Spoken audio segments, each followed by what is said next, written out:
But I see it more as waking up the spark that in each one of us, whether you're a leader or not, that in our life, we get to demand more. We get to say, I want my job where I spend the majority of my energy to have meaning. I want it to be meaningful for me. I want to know at the end of the day, at the end of the year, at the end of my life, that what I did matters. Hi, everyone. I'm Peter Barron. And I'm Brendan Schneider. Yeah, and welcome to Leadership Backstory. So, Brendan, today we have Kathy Varol. Kathy, welcome to the podcast. Thank you for having me. So, I had the pleasure of spending a year of my life in a mastermind group that Kathy and her husband, Ozan Varol, facilitated. It was an amazing year. I learned a ton. I like to say that, all of us there were drawn to the mastermind because of Ozan as an author, and we read his book. We thought it was super cool. But at the end of the day, it was Kathy who was she was the superpower behind that and has gone and done some amazing things, had a really interesting career. So Kathy, we are excited to dig in and really get a feel for your leadership philosophy. Thank you. I'm excited to be here. Well, it's going to be fun. And so Kathy, people who listen to the pod are probably this is the same joke that you do every single time, but I do have my research tool here, or a trusty LinkedIn. And you've got such an interesting career kind of coming in and out of large businesses, small businesses, running your own business now, but it started in the Peace Corps. As you're thinking back on your leadership journey, is that a good place for us to start, or does it start earlier in your mind? I think that's a great place to start. So I joined Peace Corps right out of undergrad. And my undergrad was in economics, and I was thinking about getting a master's degree in developmental economics. I was always really interested in how do you level the playing field globally? How do you increase equity, inequality? But I wasn't ready to continue on with school. So I saw Peace Corps kind of as a hands-on internship, and I'd traveled before, but I'd never been to a developing country. So I went to Morocco, and I was a small business development Peace Corps volunteer. So I worked with small businesses that were assigned to me that were struggling to help them expand their market and gain traction. And what I learned in the Peace Corps is not what I was expecting to learn. What I saw firsthand was the power of business to act as a change agent in a way that I'd never considered before. So before, I put most of my mental emphasis on government and NGOs to do that work. And so this was the first time I really saw the power of business to create systemic change in a sustainable way, that it's not requiring funding from somewhere else, because business, its function is creating funding. So government gets funding from business by getting taxes. NGOs get government or funding from other places. So it was my first time really experiencing the power of business. So when I left Peace Corps, I had a new objective, which was to become great at business and figure out how to use it to support systemic change. What kind of triggered that realization? I mean, was there a moment that you're on the ground in Morocco and you're like, I think I see it differently? I don't think it was one specific moment. I think it was a lot of moments added together. Seeing the struggle and the amount of energy from a lot of NGOs that were also on the ground of trying to get funding and maintain funding to get their operation to be sustainable, and seeing firsthand that challenge. And then seeing firsthand just the effectiveness that business can have, especially business when it's done differently. And so you were there for 2 years and then came back stateside and went to work for Microsoft. Talk about that transition. So you're building businesses in Morocco, and it looks like you came back to Seattle, where I'm located. And how was that reentry? What would that feel like? So since my objective was to become great at business and figure out how to use that to create change, for me, it made sense to start working at a successful business. And figure out how they do it. And so Microsoft was a really great opportunity. And I didn't, at that point in time, understand how I might be able to use business later. I just knew I wanted to learn how to run a successful one. and that maybe later down the road I could figure out how to tie both of those desires together. What did you learn during those early days at Microsoft? I mean, what were some of the things you picked up? What I learned is I hate doing accounting and finance. Okay. Yeah, there you go. Yeah. Same. Yeah, that's what I learned. And I could do it and I was good at it, but I didn't want to do that, which prompted going to get my MBA at Georgetown. Yeah. So I got some experience in Microsoft, saw how they were operating, but then internally had a better understanding of where do my talents pull me towards, and things that I want to, skills I want to develop that I'll enjoy using, that then I can figure out how to use to create systemic change later. In finance and accounting, I got to mark that off the list that that's not what I wanted to do. So what did you discover? Like, what were the skills that were emerging in your mind as like, there's like, I've got passion there. That's what I want to pursue. And that came about in business school. It was the first time I really experienced marketing. And I used to think marketing was advertising. It's not. There's a lot of strategy in marketing, and you're trying to understand the human element, which is pretty fascinating. So I ended up focusing on marketing and strategy, and then went on to work in a marketing function, which later at other companies morphed into a strategy function. But that's really where my capabilities lie, where what I'm passionate about, how I'm passionate about spending my energy is. And really, I think fundamentally, it's the business strategy and how you build that enables you to create the biggest impact in the world.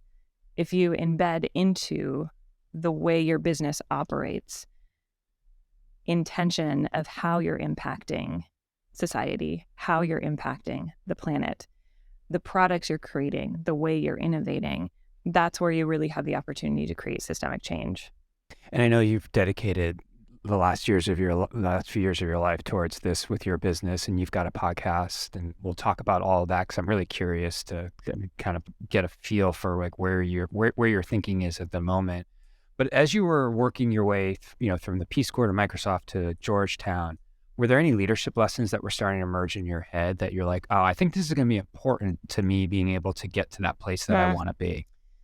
Taking a step back, I would say overall, I spent 20 years about in corporate, and overall my takeaways from that when it comes to leadership, because I had good leaders and I had not so good leaders, and thinking about what made them different, the two camps, the ability to inspire was really what I saw as the differentiator.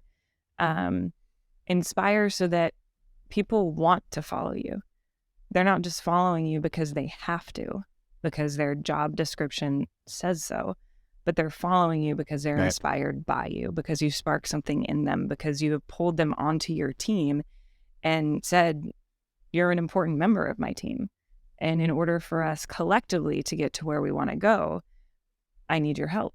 And so that was more the observation of leadership when I was in corporate, of what was successful. I would say personally, from a leadership standpoint, my biggest lessons came after I left corporate and started building my own business. Why is that, do you think? A few reasons. One, when I first started building my own business, I was really hard on myself. I'd show up at my home office and I was really hard on myself. And I had to think about what's driving me. I can show up any way I want. No one's making me do what I'm doing. I'm choosing to do what I'm doing. So why am I making it a struggle? And so it led to a lot of internal reflection and uncovering what are my driving forces. And being outside of a corporate environment, I couldn't dodge accountability. I couldn't say I'm frustrated because my boss is making me do this. I'm frustrated because so-and-so. Like, it's me. So interesting. I am the one. Yeah. There's no hiding Yeah. from accountability for how I am choosing to show up. Yeah. Brendan, did you feel that? I mean, Brendan just started his own business about 9 months ago. I mean, Yeah. was that? Yeah. Very much so. That's a great point, Kathy, and probably one that I haven't thought too hard about, and I should. You've taken time to reflect. I don't always do that, which I'm learning I need to. My thought is, you're making this transition. When did you start to manage people? And were you using this as like an incubator? So you're having these experiences that are good and bad. Are you then trying to model the good with the people that you were leading? Within corporate, yeah. And I had varying degrees of success and failure there of myself being in a leadership position. And it does, to me, really emphasize a point that I think is missed across pretty much every company out there, is there isn't space and training to really teach people how to manage. It's a very different function than the doing when you're in the business doing versus when you're managing and inspiring people to do the doing part of it. And I think that's a huge, huge mess, because it's not necessarily a innate skill. And since each one of us has had a plethora of good and not so good managers, you pick up those habits as well. I think that's such an interesting point. It reminds me of I'm reading this book right now called Indispensable, and one of the premises of the book is their organizations, whether it's intentional or not, like to create leaders in a very similar mold, right? Like there's a mold for leadership, and the reason for that is because people can then be interchangeable, right? If person A leads, person B, we know they have those particular skills. But what I've been thinking a lot about is like, I think that ultimately is like an inhibitor on the business, and that it really does keep people from being able to explore things and move the businesses in ways that maybe you don't realize it, and get the most talent out of somebody as a result. And that just clicked for me on a lot of levels. It's interesting. And, Kathy, I want to fast forward, because you were at Adidas for a while, and there's just this really interesting progression that I see when you were at Adidas. You went from an account manager to a senior manager for global basketball to a senior manager for global women's, and then your last job there was a strategy of global purpose. And so you had talked about kind of purpose at the front end, and then obviously you've got a podcast that leverages the name Purpose in it. What was that journey like, and like how did you get to that place where you were able to? I'm just assuming that you were able to dial it in at that point, but I'm curious. Yeah, that's interesting to answer that. Sometimes I feel like our life makes sense in retrospect where it doesn't at the time. So you're collecting skills that you might not know how you'll be able to use them. And that's how I started this journey out of Peace Corps was, okay, I want to become great at business so I can use it to create change, but I don't know where that's going to end up and what that's going to look like. And I feel like I had a midlife crisis from 22 until my last job at Adidas, where it became clear of, oh, this is a way that I really can fundamentally help shift how business is operating to create systemic change. And that job, leading global purpose for Adidas, creating the global purpose strategy, is the only job in my entire life that was just given to me. I didn't have to apply for it. I was just asked if I wanted to do it. And it is fascinating. It was my dream job. And it's almost like all of the breadcrumbs collected along the way. Suddenly, the universe says, you're ready. Here you go. Try this. Right. Yeah. How were you? That's amazing that they just said, here, do you want this? Clearly, you were articulating that in the company. You were driving that change or talking that way? Is that true? At that point, not so much. So my role right before that was strategy for women. So it was across the company. And And then global purpose as a department was a new creation when I came into that role. So there was a lot of fragmented things that the company was doing across. So sustainability was in one place. Impact was across different business departments in different ways, but there was no cohesive strategy. So it was the first time they pulled all of that together with diversity and inclusion.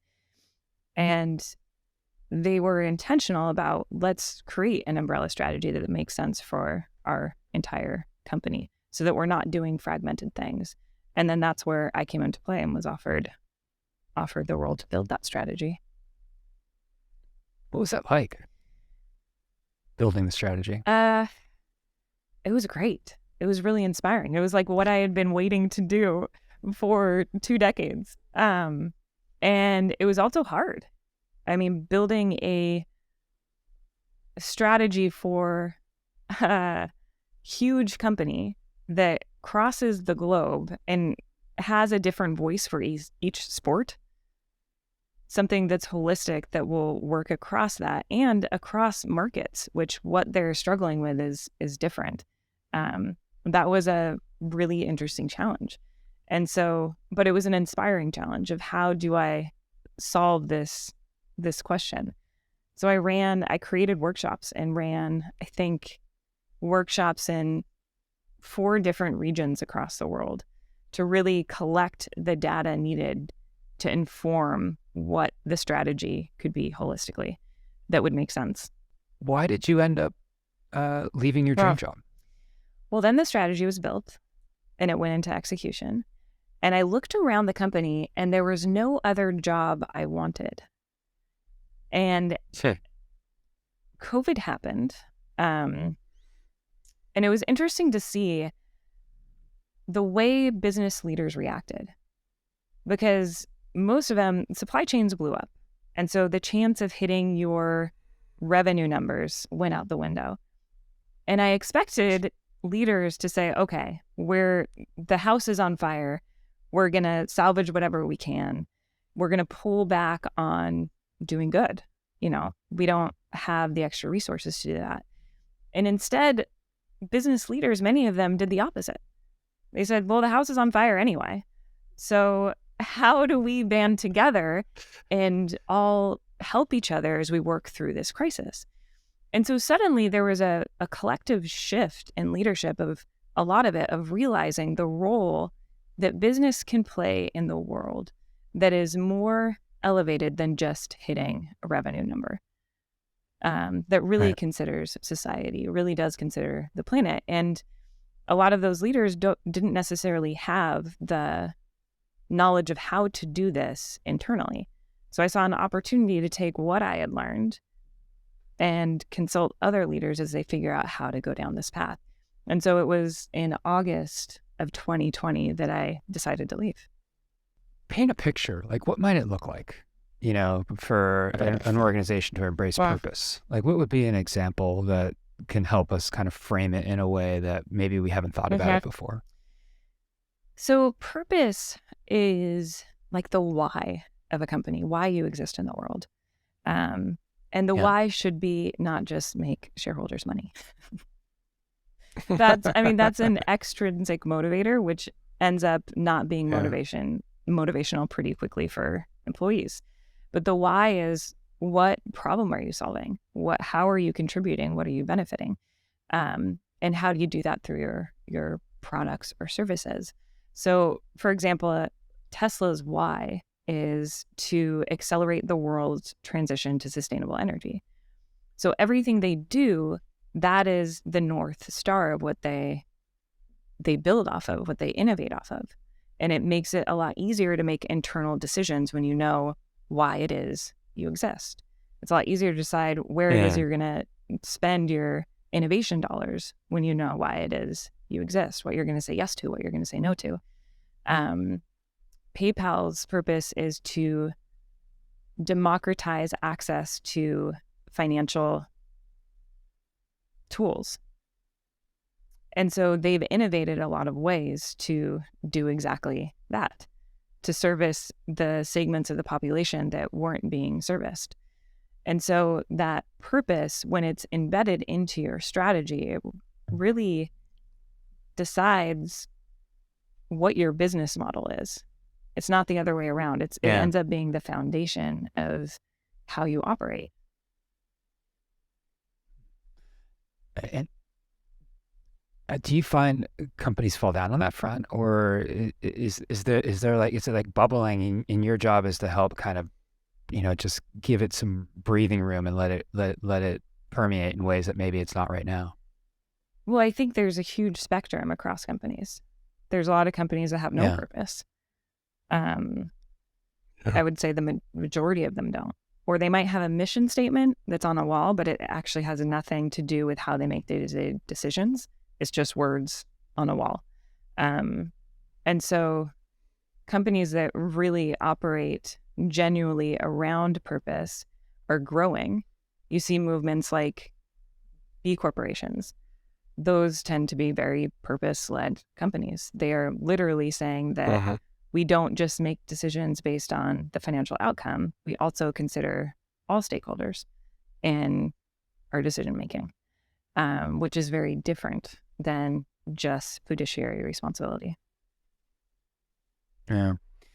So, go ahead, Brandon. I was just going to say, I'm not sure I have this question fully thought out, Kathy, but we talk a lot about leadership, obviously, with a team, but it sounds like with the work you're doing, you're becoming a leader of leaders. Is that fair? And how different is that from leading a team like your staff or whatever versus leading other leaders that don't necessarily have to listen to you? Although going back to earlier, you're trying to inspire them, but I assume they're paying you to do this. So True. I mean, I think, honestly, I think across the board, most leadership is about influence, not having direct control over what people do or don't do. And you can influence in a lot of different ways.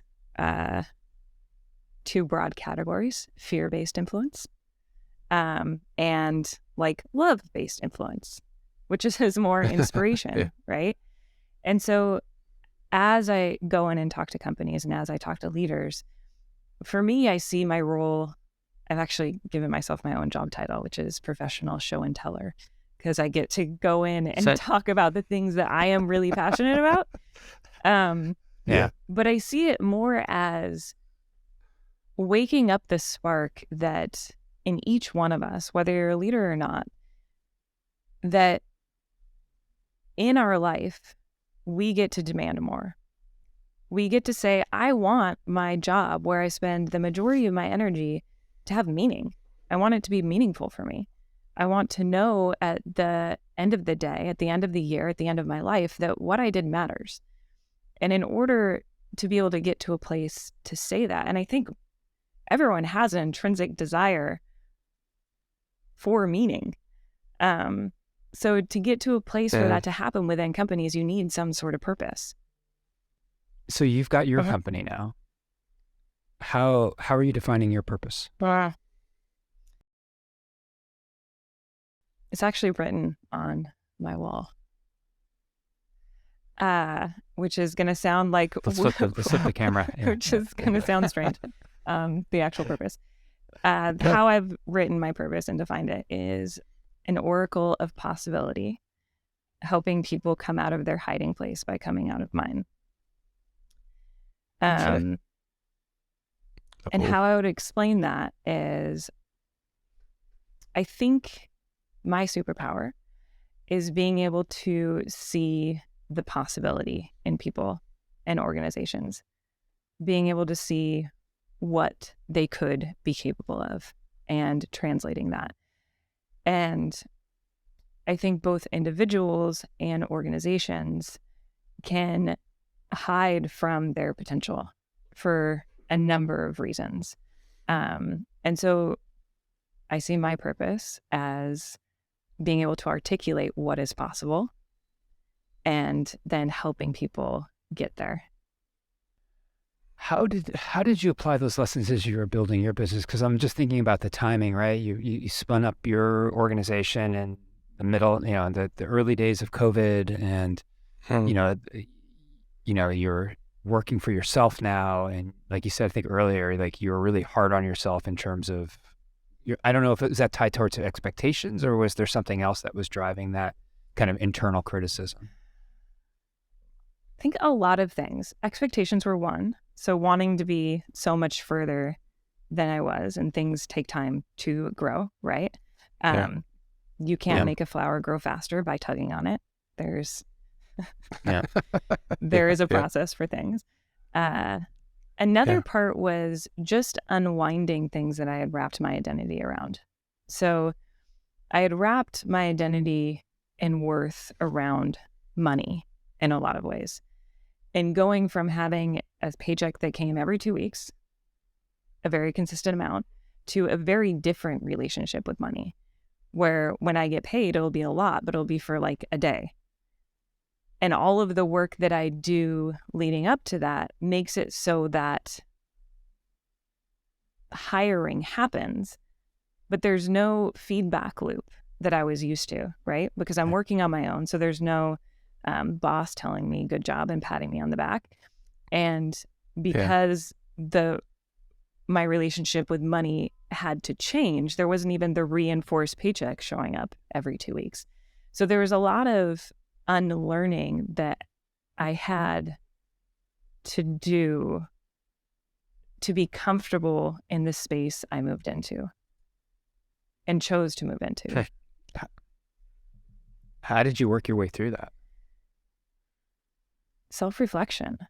I mean, I think if I was to give advice and I think it's common for people starting their own business to be very hard on themselves. And I didn't think that when I started my own business, that would be one of my biggest challenges. I thought all of the business logical things would be my biggest challenge. I didn't think I would be my biggest challenge, and how I showed up and what my relationship was with work. So the advice I would give is for anyone else starting a similar journey, if it's a slog, if you do not like how you're showing up to your office, remember you can take control back. Like, you are the one that decides how you show up. And if something doesn't feel right, then that is an invitation to reflect in that area, to get curious, to lean in, to lift up things inside of you, to see what's under them and what's driving you to act the way that you're acting. What's driving you is going to be some sort of pattern that you embodied at some point because you learned that that's what you needed to be successful. And so I had a very specific work Kathy that I used for my 20 years in corporate, but also through education. And it made me really successful at what I did, but it wasn't very healthy. And when I ended up going out on my own, that same work Kathy, if I showed up that way, it would be detrimental to my current success. Like, what I need now and how I need to show up now is very different than what was successful before. But unwrapping that pattern when you've been given trophies for it can be quite hard. Yeah.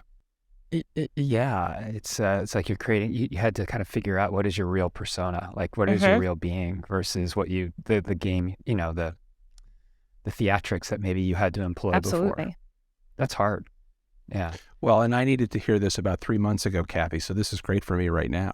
Yeah. as I do my own thing. Yeah, no, I have to reflect on that, but that it's also giving permission to, yeah, that's good. I like this. I have to work on that. Yeah. But did you find that as you were starting, I mean, that any of the leadership lessons that you were learning along the way in the 20 years in corporate, like, have any of those been very helpful, or did you just kind of say, I'm going to shed all of it and reimagine from the ground up? That's a really good question. I'm taking the time to think about how I feel about it. I think running your own business is very different than being in corporate.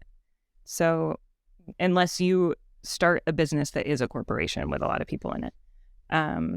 So the idea of leadership isn't a one-on-one transferable. Yeah.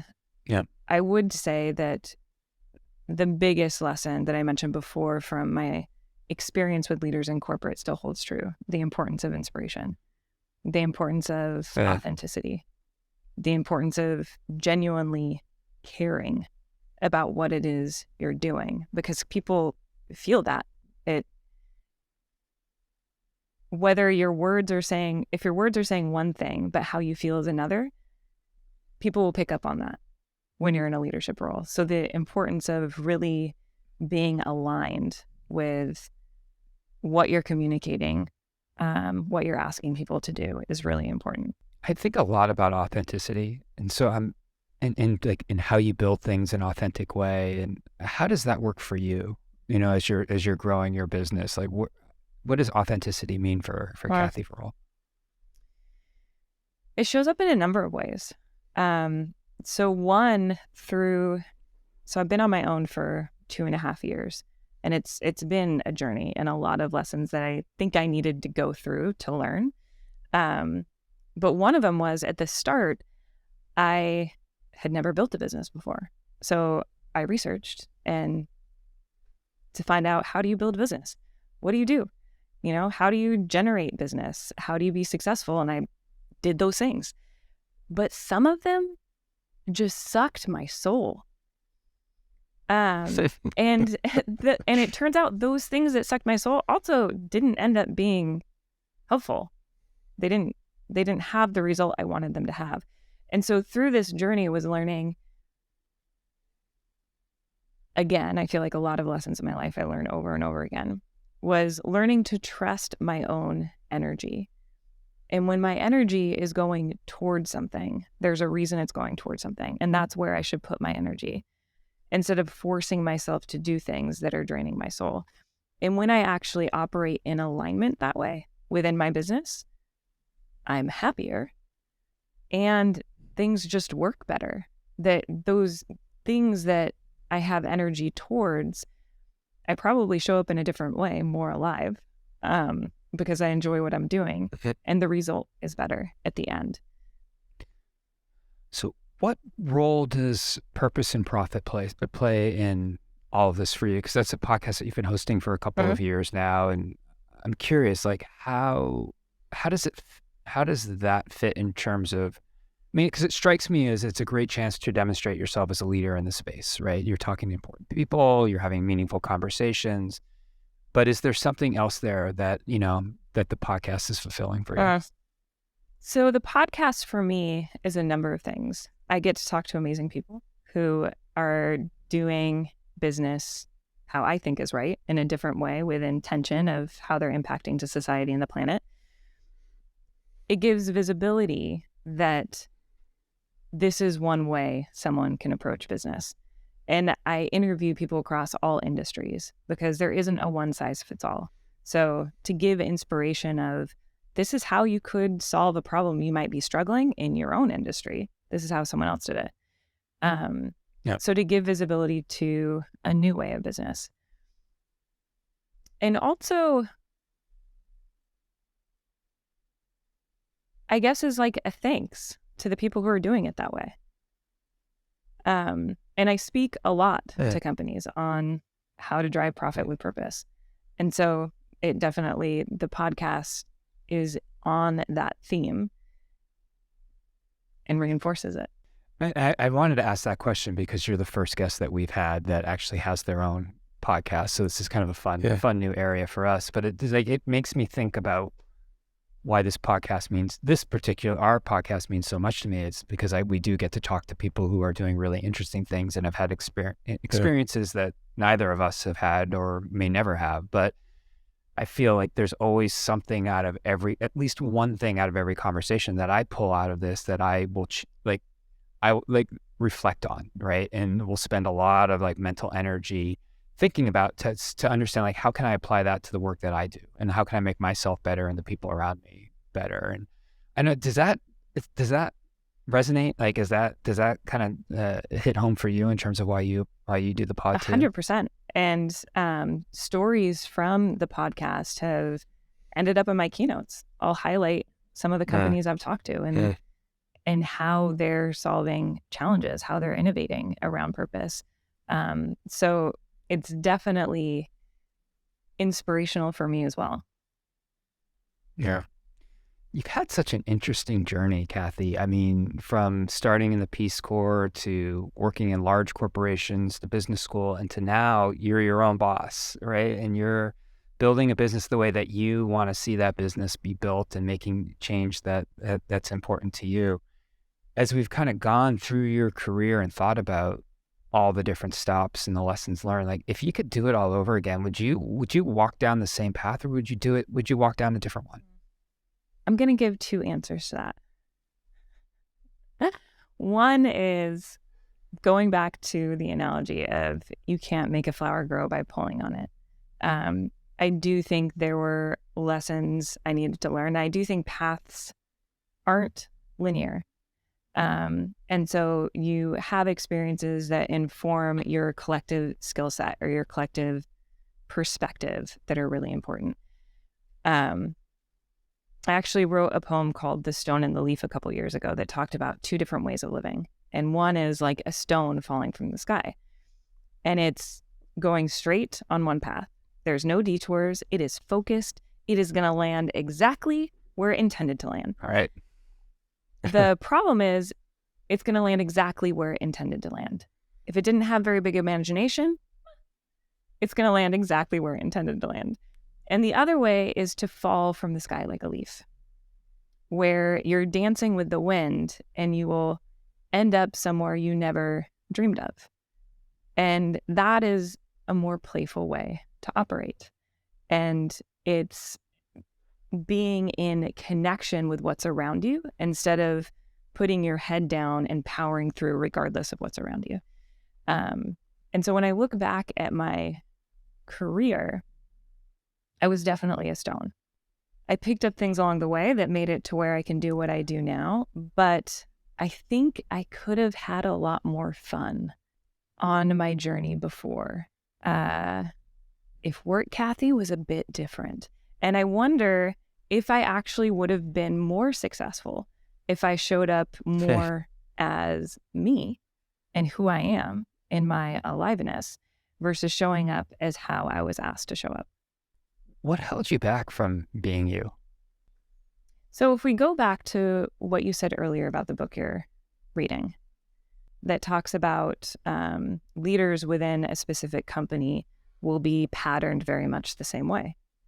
Well, when you are in that company, you see this is what a leader looks like. If I want to be a leader, this is how I need to show up. And it plays on, we have cognitive biases to promote people that are like us, to hire people that are like us, going completely against cognitive diversity or any type of diversity, which is actually a detriment to a company, but it happens. And so when you're junior and you see this is what a leader looks like, that's how I showed up. I don't know if we asked this question along the way, but what was the moment when you realized that you didn't have to be that way? Like you could be your authentic self? Hey. I started playing with it a little at the very end at Adidas. For example, we were creating this proposal for our partnership with Beyonce. And within the proposal, I started off with a poem I'd written. I had never shared a poem at work before, let alone in a pitch deck. But I had started breaking down the walls inside of me that were different compartments just to see what would happen. And a few things happened. One, I ended up having more fun. And two, what I worked on was actually better received than it had been in the past, which was really interesting and surprising. And now, to me, it makes sense, but it took a while. If you think about compartmentalizing, and I used to pride myself on it. I was like, yes, if something's going on at home life, I can just focus at work. If something's going on at work, I can focus in home. It's a superpower. But when you create compartments, by definition, you are showing up as less than yourself. You're showing up as a compartment of yourself, which means you're not showing up with your full suite of skills and talents and superpowers and idiosyncrasies. So now I view that very differently. first off, I'm terrible at compartmentalizing. So I know. it's never been a skill, but boy, I mean, when you're, you said it, you talked about patterns just a few minutes ago, like the pattern that really clicked for me. And now you're building the business the way you want to build it. Congratulations. It's really fun to see. It's fun to see you doing work and, that really ties back to your personal why. Thank you. I appreciate that. Well, to finish off, Kathy, where do you want people to learn more about you? Where do you want to send them? I'd say the Purpose and Profit podcast. That'll also mention the newsletter I send out every week on the topic, but it's easier to find the podcast. Well, Kathy Varol, this has been so much fun. We'll make sure to link to those things too in our show notes, all the places where we post this. So we want to make sure people get a chance to listen to your episodes as well. So thank you. I really appreciate the time. Awesome. Thank you for having me. Thanks for listening to this episode of the Leadership Backstory. Make sure to subscribe from your favorite podcast player and leave us a review if you like what you hear. We appreciate you sharing your feedback with other listeners.